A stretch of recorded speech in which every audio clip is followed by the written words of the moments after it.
Okay, well, hello everybody. Welcome to part 2 of our Chapter 4 series of presentations. Our first one that we did involved doing a 10-column worksheet, which you see currently on the screen.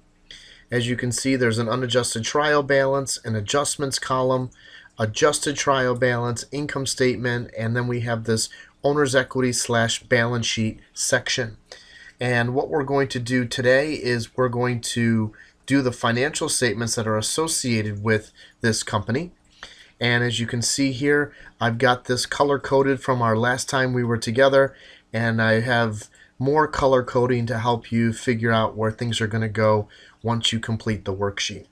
So let me just kind of go through the accounting cycle as you know it so far.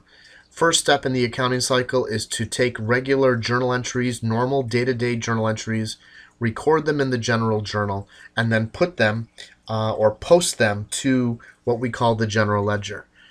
And then when the general ledger is completed, you will then do the unadjusted trial balance, which in one of our previous chats was like on a separate standalone page. That same unadjusted trial balance is listed here in the worksheet. We originally just called it trial balance. Then we learned about adjustments in our Chapter 3 presentation videos, and then once you've completed your adjustments, you then create a new trial balance called the adjusted trial balance. So on the worksheet, you see two trial balances, the original and then the new and improved.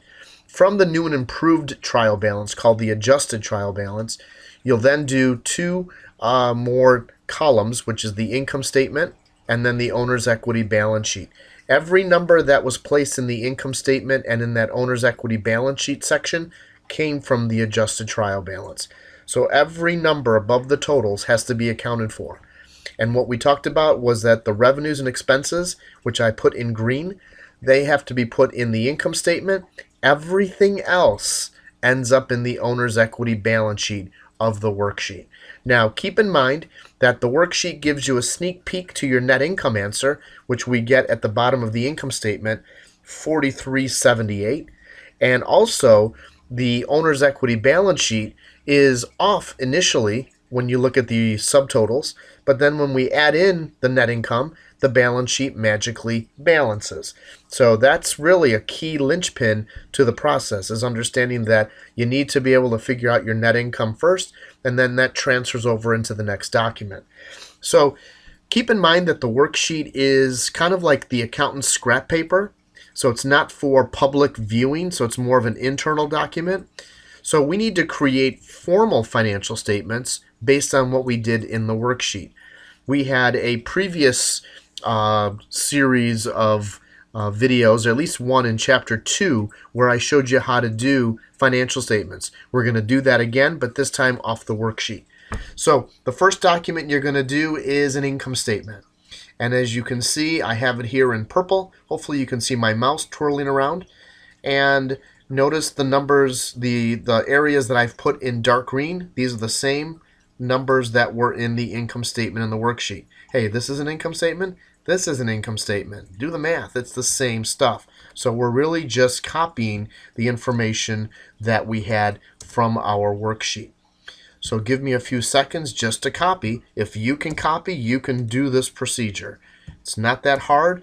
All you got to remember is that revenues and expenses are what go in an income statement. Nothing else. Nothing else. So you can see all of the expenses end with the word expense. That's a great clue. Can't have a better clue than that.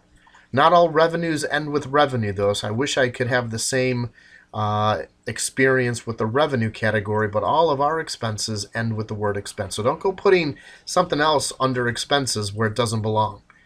Okay, revenues are things, remember, whether you perform a service, expenses are your costs to run the business. Okay, so now what we want to do is we want to add the total of all our expenses, and we're going to subtract that total from our revenue amount of $6,600. I'm going to put these expenses here in red.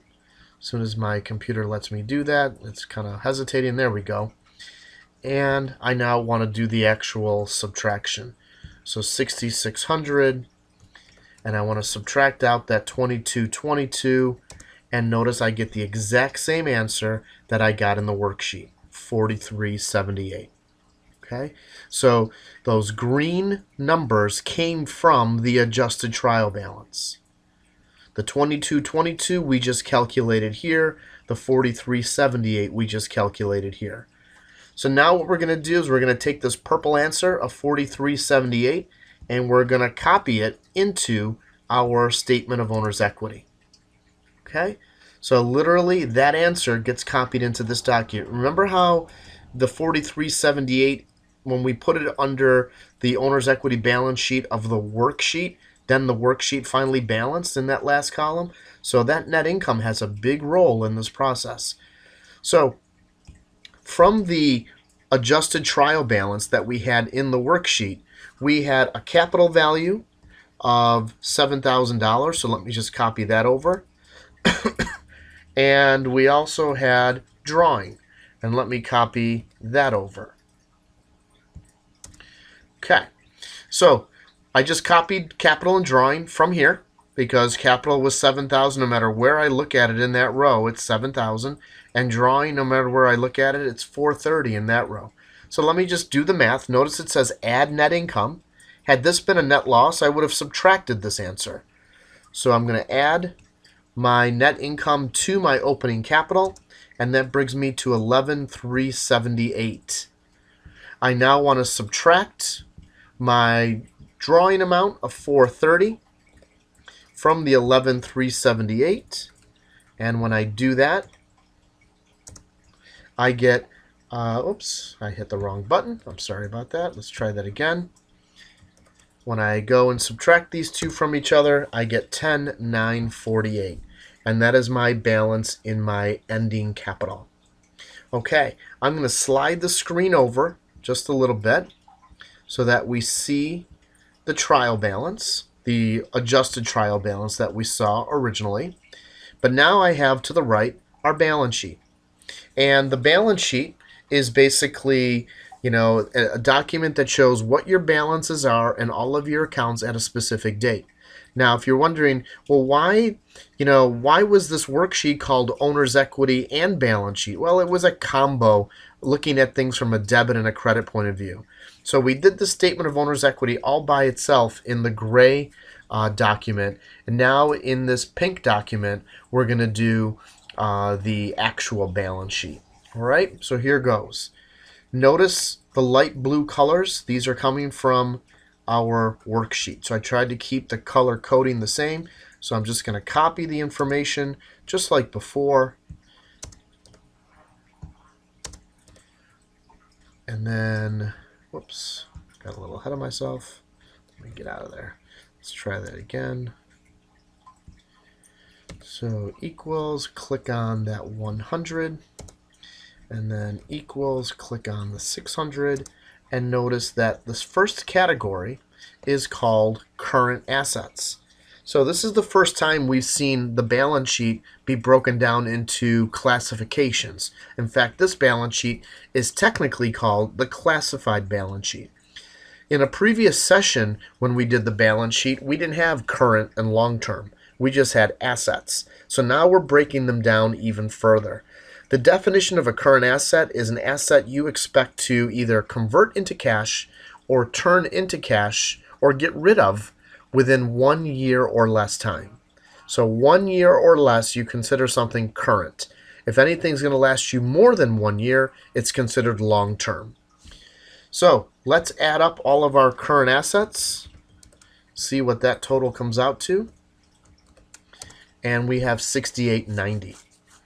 Okay. We now have long-term assets, and that would be our delivery equipment and its sidekick, accumulated depreciation.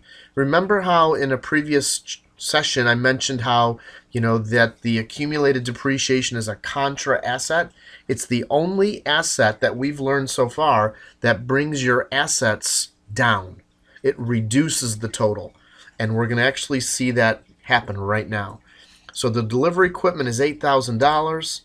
And the Accumulated depreciation is 167.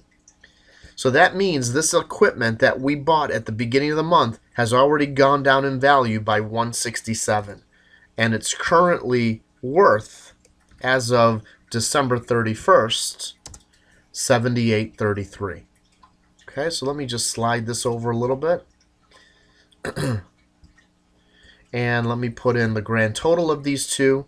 So when I add the 68.90 with the net value or book value of the equipment, I get 14,723. So I'm hoping that we see that number at the bottom of the balance sheet. And if so, we did this correctly. Okay, so let's continue. The next section is the current liabilities. And according to our adjusted trial balance, we had accounts payable of 3575, and and we had wages payable of 200. We're going to add these two numbers together,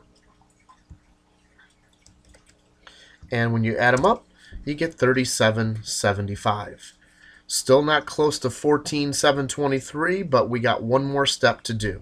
This last section involves stockholders' equity, and of the new things that we learned today as far as this balance sheet, meaning that we've got current and long-term, we also have current and long-term liabilities, even though we didn't have any long-term liabilities in this problem. Just keep in mind that, again, just like when you're dealing with assets, current and long-term mean the same for liabilities. A current liability, you expect to pay something off within 1 year or less. Something that's going to last you more, or something that you owe money on that you don't have to pay off for like 5 years, 10 years, that's a long-term liability, like a bond or a mortgage or a 5-year note or a 10-year loan, something like that. Okay? We're now going to copy over our ending balance of capital. Don't put in your beginning, because if I put in my beginning, you can see 7,000 plus 3 is going to give me 13. That's going to be nowhere near, 7 plus 2 is going to be 10.